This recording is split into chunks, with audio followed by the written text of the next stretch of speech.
Aemond Targaryen is flat on the floor of Harrenhal, bleeding out, begging a woman to save his life.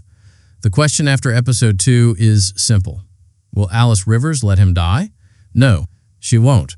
But what she does instead is so much more dangerous, and the book tells us exactly where this goes. Buckle up. Aemond Targaryen dies above a lake with a sword through his eye. Daemon dies with him. Two of the most powerful men in Westeros, gone in the same moment, above the same water. And the woman left standing? Alys Rivers, ruling Harrenhal. Holding a child, she claims, is a Targaryen heir. Telling the whole kingdom to kneel. She didn't kill Aemond when she had the chance. And that decision, made on the floor of Harrenhal in a single quiet moment, is what gave her everything. So let's go back to the beginning. Let's talk about what really happened, and why nothing in this war went the way anyone planned. Aemond arrives on Vhagar, the largest living dragon in the world, and Harrenhal literally crumbles under her weight when she lands. He comes down sword drawn, ready to fight. What he finds is Sir Simon Strong and his sons calmly eating a meal. Now Simon survived Daemon last season through charm and wit. He tries the same routine on Aemond. Doesn't work. Because here's the key difference between Daemon and Aemond. Daemon is ruthless when it serves him. Aemond is ruthless because he's been trying to prove something since he was a child who lost an eye and refused to ever appear weak again. He doesn't need a reason to be violent. He just needs an audience. So he kills Simon, kills his sons one by one. But one of them, even against Aemond, a man considered one of the best fighters in the realm, slips a dagger into his side. Aemond doesn't see it coming. And suddenly, the most feared man in Westeros is on the floor bleeding, completely helpless. That is the moment Alys Rivers appears. If you think Alys is just a mysterious woman hanging around Harrenhal casting creepy vibes, the book will completely change how you see her. According to the accounts in Fire and Blood, Alys Rivers was a bastard daughter of House Strong, specifically of Lord Lionel Strong, making her a half-sister to both Harwin and Larys Strong. The exact details of her origins are disputed even within the book itself.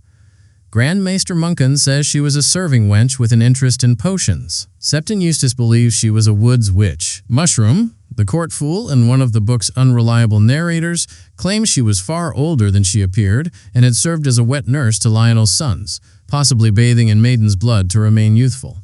What everyone agrees on is this: she looks younger than she should. By the time of the Dance of the Dragons, she's thought to be around 40 years old, but she doesn't look it, and nobody can explain why. And she can see things. Like Helena Targaryen, Alys Rivers is blessed with the gift of prophecy in the original book. Not vague guesses. Real visions. Visions in fire, in water, in the clouds. The show already hinted at this in Season 2. Remember when Daemon warned her that she should pray she never met Aemond? That he'd cut her down? Daemon ironically tells Alys she should hope she never meets Aemond Targaryen. He just so happens to be the most important character in her entire story. Why Alys doesn't kill Aemond so? Aemond is on the floor, he's begging her for help, and Alys stands over him. She doesn't kill him. And the reason goes deeper than anything the show's explained yet. In episode 2, Daemon dismissed Alys completely. She asked him, quietly, privately, if Rhaenyra would grant her Harrenhal once the war was won.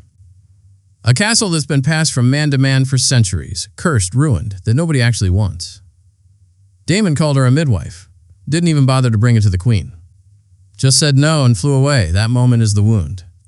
In Fire and Blood, when Aemond retakes Harrenhal for the Greens, he has most of the surviving members of House Strong executed, but he decides to spare Alys. He takes her as his prize of war initially, but here's where it gets complicated. Rather than helping Aemond escape or flee, Alys is actually influential in convincing Aemond to show mercy to certain people while he holds Harrenhal. She prevented Aemond from strangling a squire who informed Harrenhal of the Greens' defeat in battle. She is softening him, steering him.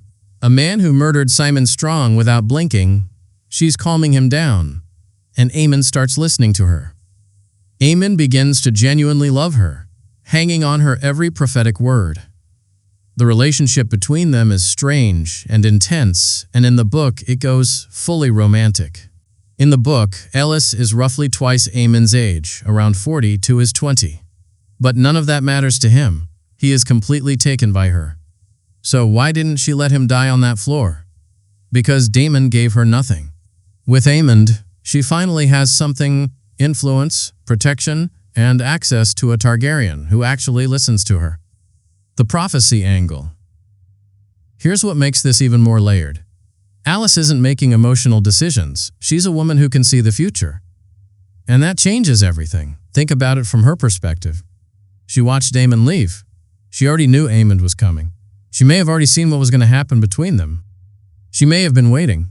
Alys. Magic is reminiscent of the three-eyed raven and of the children of the forest, as well as Melisandre from Game of Thrones, which means Alys could be much older than she looks. Whatever her powers, Daemon Targaryen appears to have been immune to them, as little is heard of Alys influencing Daemon in Fire and Blood. But Aemond? Aemond is a completely different person. He believes in her. He trusts her visions completely. According to Aemond Targaryen himself, Alys could see visions of the future in storm clouds, pools of water, and in flames. He didn't just tolerate her power, he relied on it, where this all leads. Now let's go further into the book, because this is where the story goes somewhere nobody saw coming. Alys claims to be pregnant with Aemond's child while he leaves Harrenhal to burn the Riverlands.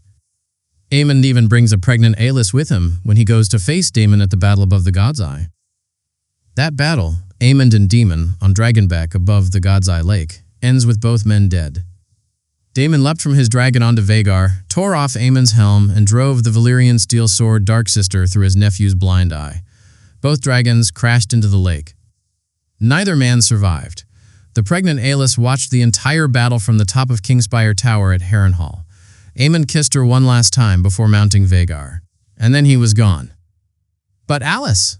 She got exactly what she wanted. Harrenhal. In 132 AC, during the regency of King Aegon III, a number of broken men and outlaws began gathering at Harrenhal under the rule of a sorceress witch queen. When the King's Guard was sent to reclaim the castle, the alleged witch queen was revealed to be Alys, who claimed to be the widow of Prince Aemond Targaryen.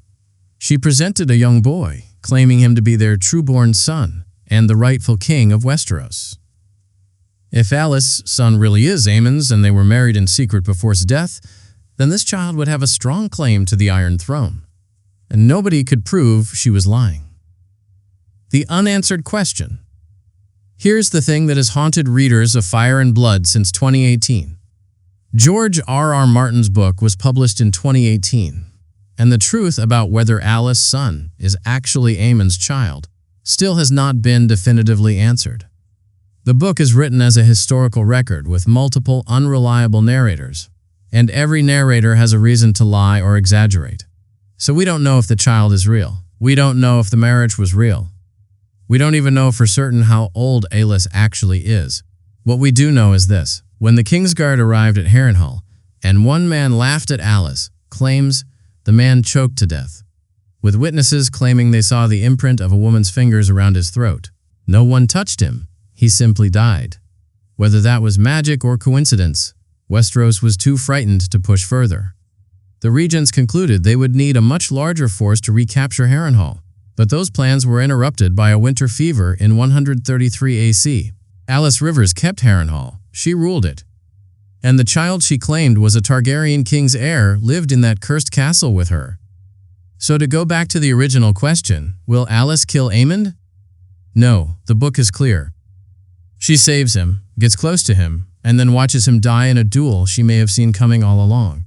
Daemon dismissed her as a midwife. Aemond gave her his heart, his trust, and ultimately his legacy, a child that may carry Targaryen blood and a claim to a throne. She didn't need to kill Aemond. She needed to outlive him. And she did. This season is just getting started, and Alys Rivers is the most dangerous player on the board. Not because of her magic, but because she's the only one in this entire war who is playing a completely different game. Drop a comment below. Do you think the child is really Aemond's? And do you think the show will answer that question where the book never did? Let me know.